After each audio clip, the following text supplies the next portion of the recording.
from the Bossman show, friend of the show, Matt Langel, the Colgate Raiders, champions getting out of the Patriot League once more. Coach, how you doing, man? How's life up there in New York, man? A little snow on the ground this morning, but everything's great, JR. Everything's great. I hear that, man. Let's get Coach Langel, man. 15-game winning streak to win this title, man. What was the key to it? What was that trigger for you guys to get on this run you're on right now, man? We had a unique situation, at the beginning of conference play, not because of our circumstances, but a few of our opponents had some COVID issues. So those games got postponed. That led to a situation in February, in late January, and all through February, where we had to play Saturday, Monday, Wednesday for 4 straight weeks. I was right. It ran into the NBA All-Star break, but I don't even think the NBA teams were playing that many games in the same window. So, fortunately for me, we've got an experienced group, a veteran group, and even some of our younger guys, they're really mature individuals. They're mature players, but they're mature people. So, we just kind of took it one day at a time. And I know that sounds so cliche, but it was literally play the game and then kind of focus on the next day's preparation. How we had to vary what we were doing, how our bodies were, like, whether the guys need a little bit more rest or whether they could get back after it on practice. And so, I didn't even realize that we had that long of a winning streak going, because it was just kind of like one step at a time. And we knew how meaningful, each of those Patriot League games are to try and secure home court for the playoffs. And for us, that's a huge part of getting back to where we were. We were able to play 3 games, in the postseason on our home court, and our crowd was outstanding, packed gym. The football guys were under the basket going crazy, and so that was a definite part of continuing this streak and keeping it going. No doubt, and also everybody's like target. Everybody wants to beat Colgate. So every night you're getting everybody's best shot and still winning the game. So talk about the resolve of your team in that regard as well. Having those older guys knowing that every night you're the target in that league. Every night in that league, they take you guys down. Yeah, I think for me, that's probably the number one thing that this group had to go through. We scheduled a really challenging non-league schedule. I don't know how many of those teams will end up being NCAA tournament teams, maybe not as many as we originally had thought. And those games were on the road, like at Harvard. We lost at Northeastern, at Vermont, who's having a terrific year. Played a few, ACC teams. Pitt played them close. NC State 1 possession game. So, those games, we lost to Niagara as our only home loss of the season. We lost at Cornell. Their season is still going. They're in the Ivy League tournament. But with those games, like a lot of teams, a few of those teams celebrated when they beat us. And so for our guys, they had to learn that, beating Colgate, like that didn't used to be a thing. And for them now, because of what they've been able to do over the last few years, that was a thing. And so I think that really prepared us for the mentality. We lost at Lehigh early in the conference play. It was our first Patriot League.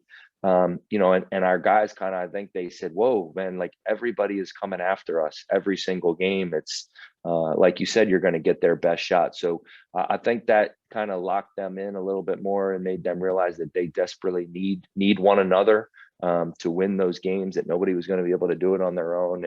And they, to their credit, they did that, and they stuck together and fought like crazy, and weathered a number of storms at home and on the road, and won some big games against some teams that played really, really well against us. So really proud of the group for being able to, when you got the target on your back, it's not that easy, and to be able to do what they did and win 16 league games is quite an accomplishment.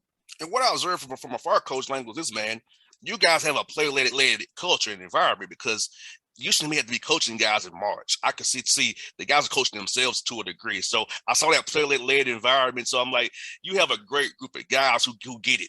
It's not where you have to drop the hammer, even in timeout. They're doing it themselves before you get in the huddle. So I'm like, yeah, you got something brewing up there for real, with just experienced guards in your backcourt, man. They give you guys that good boost you need, man.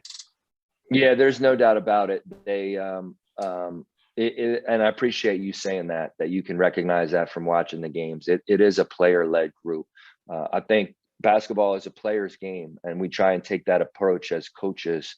Football is a great game. Everybody loves it, but you get to huddle up your team and call a play every single offensive possession.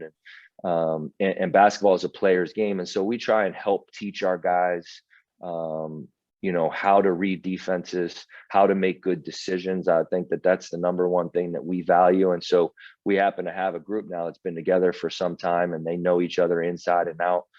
They believe in one another, they trust one another, and they're not afraid to call one another out, when they're not living up to the responsibilities of what they all agreed to. And so when you combine those things together, you get a special group, and we feel really lucky to be able to coach them through this season and try and keep it going as long as we can. Even against Navy, when they made that run against you, 16-0 run against you guys, I didn't see panic in your guys' eyes. It's like, we're good. Even though they was going to give you a run, Ed does a great job down at Naval Academy. He's like, this guy's going to fight you. He going to fight back. They the Naval Academy, of course. He going to fight you back. But, hey, your guys stayed with it, man. It was no panic. I didn't see any panic in anybody's eyes. People still locked in and ready to go. We're good. And you all made that let run and win it. But that's what it's about. When they going to punch you, you just got to punch back. Yeah, you weren't looking in my eyes, JR. There might have been some panic in my eyes, or at least I was trying to hold it in instead of let anybody see it. But no doubt about it, I think we did unravel a little bit. But again, this group, they've been through a lot of successes, but they've also had their challenges and their times where we failed and things haven't gone as we wanted. And I think that Navy certainly changed the scope of that game. They played small. They really got after it. They put their head down and drove to the basket. And that took us a little bit of time to adjust. But I think our guys relied on our experiences of we talk about, the game is like life. You have to figure it out. Like there's no playbook. There's no recipe that you can follow, like a dash of this and a teaspoon of that. Like you've got to figure it out as it's happening. And so I think, it took us a few minutes for sure, but and credit Navy for making that last ditch attempt, but our guys kind of weathered the storm and really made some defensive plays, and that led to some offense and some free throws to get us over the hump. I was super proud of them. Yeah, you read my mind, Coach. Let's talk about defense. Killed them on all three in that tournament. Nobody got over 70. So you're playing defense on that side of the ball there. Talk about that part of the game, the effort you guys gave to keep three quality teams on 70 points in a pressure situation of a tournament.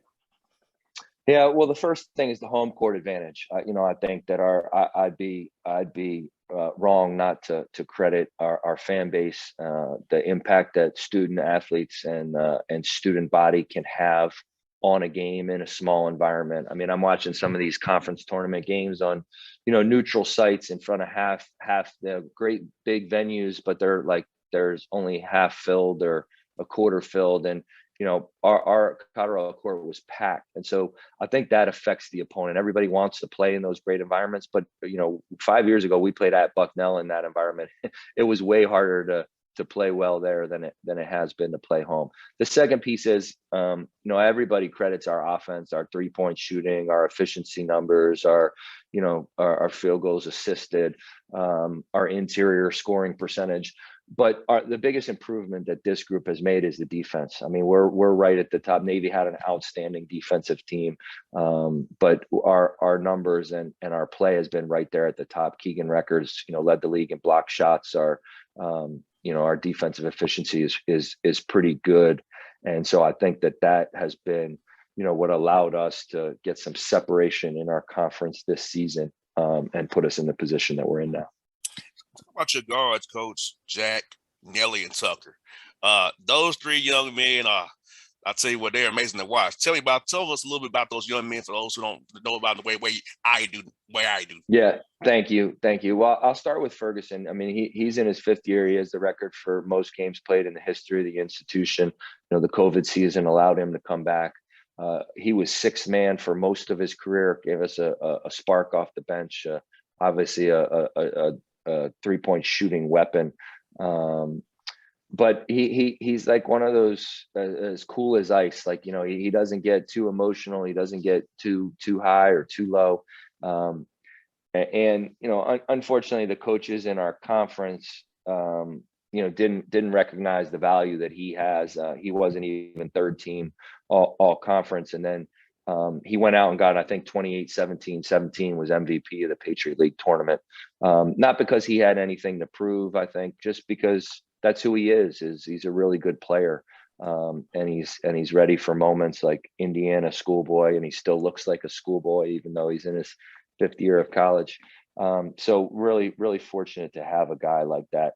You know, Nelly and Tucker, a little bit different. They were both acknowledged first team all league players and extremely deserving. You know, all three guys have scored over 1,000 points. Nelly handles the ball. He's got a little bit more flair, you know, fancy pass, an acrobatic finish. You know, he shot it incredibly in our non-league schedule and leads us in scoring still. Tucker, kind of the maybe the straw that stirs the drink. I mean, he's all defensive team. He typically matches up to the best perimeter player. He's a big guard, so you know he's over. You know, I think he's close to 500 rebounds on his career. He's just a really smart player. Can score inside. He's a good 3-point shooter. You know, he takes good care of the ball. I think he leads us in minutes played just because I trust him so much. So yeah, really lucky to have a backcourt, not just as talented as they are, but as together.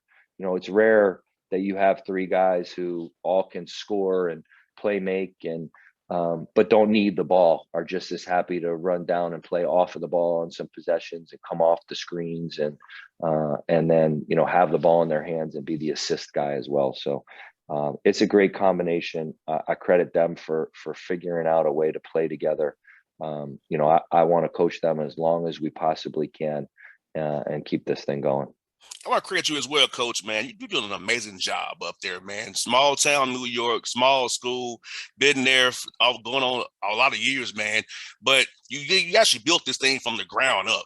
And what you're doing is amazing. In the last 5 years, winning seasons, man, is amazing. The COVID year kind of cut that short for last year. So you got 20 wins last year as well. So I must just tell you, man, doing a great job up there, man. AD should do what your AD did up there. Let you build a program. You actually got to build this thing from scratch. And now look at the fruits of your labor. Now, all the winning you're doing now. Thank you for that. I'd like to highlight your point about Colgate and their commitment to me and our program. I think in today's landscape, and I understand, you know, that this is a major business, college basketball, and that alumni and schools need programs to win. But we did start slowly. I think that I saw a stat in that Navy game watching the tape that, you know, this is 11 seasons ago. They won 0 games in the Patriot League and we won 2 against them. And so a decade later, it does seem like a really long time, but in the grand scheme of things, it's not. We were both competing for the championship. And part of that is because our institutions were committed to the coaches and the process of improving and building something. And so, you know, it was slow and we got to a point where I think in year 4 or 5, we were knocking on the door, but we didn't break through. And then, you know, our veterans got, you know, graduated and we got younger and it took another, you know, evolution to kind of build it back up. So, you know, from the presidents that I've worked under to the athletic directors that I've worked under, again, I think it's a kudos to them for sticking with our process and letting us continue to do the work to build the program that we have now. No doubt with Coach, man. I appreciate our chats always, brother. And you have a great selection Sunday. I'll be working the Pacer Hawks game, but I'll be looking for you in the bracket. And I'll be putting you ahead 2 spots. Hopefully I'll talk to you again the following week. You advance those 2 spots in my bracket, man. All right, boss man. You stay well and we'll be rooting for your Hawks. Thank you so much, brother. You be safe, man. All right, take care. See you. Bye-bye.